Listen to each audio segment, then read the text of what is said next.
I loved being 13. Who doesn't love 13? Are you 13? Are you 13? No. I was like, good God. How old are you really? 14? 15. Okay, well, when I was your age, which was over a decade ago, we went to a pretty rough junior high.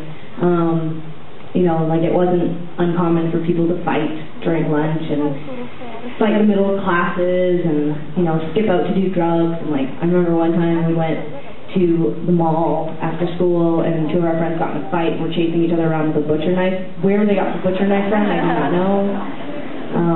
But big knife, running, police, it's crazy. And I think about how sensitive we are now and how good we are now, and I don't understand why my parents didn't take us out of that school, but we managed. We also managed to never really get beat up, which was good too. But we were very alternative. We had long hair. We used to bleach the front part, and then we would dye it different colors every week. My mom would take us to this. Yeah, totally. How about after the show? Do they stay openly here?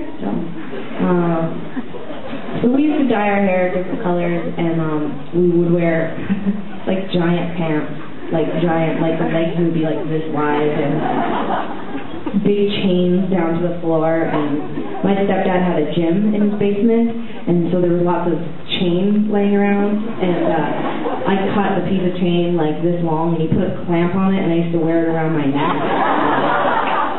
Yeah. And then I was able to rave and dance with that on me.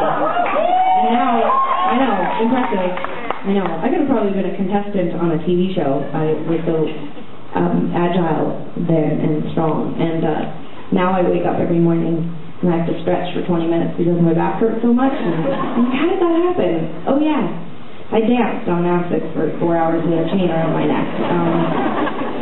So that's what being a teenager is about doing ridiculously stupid things and then crying and fighting with your parents about how not ridiculous they are.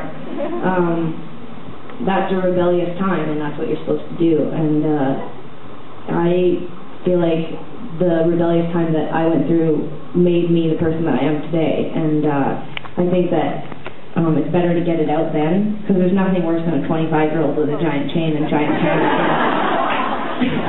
I see those guys on the block and I'm like, douche. Wow. That's how they express them. I know it is, actually. It's totally fine. It's totally fine.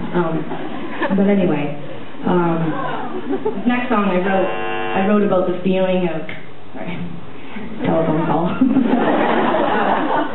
This next song I wrote about the feeling the first time you really fall in love. And the first time I fell in love was like much younger than this song dictates. It's sort of like I was making fun of myself that the first time I thought I really fell in love, it lasted like 5 months and we got a cat and then we broke up. And it was a good old lesbian, and I'm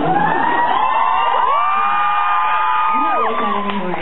I'm not like you lesbians anymore. I'm like a heterosexual male. I'm like, I'm not meeting your parents. I don't care. No, I'm not sleeping at your house. I went with my friends, and I'm getting better as I get older. But anyway, but when I was 19, I thought that I had fallen madly in love.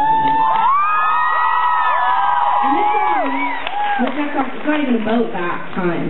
It's that I fell in love again when I was 25, but I did all the same stupid things, and I realized I was acting 19. So it's kind of like I was saying, like, I'm acting 19, not I am 19, so I'm pretty clever sometimes when I apply myself.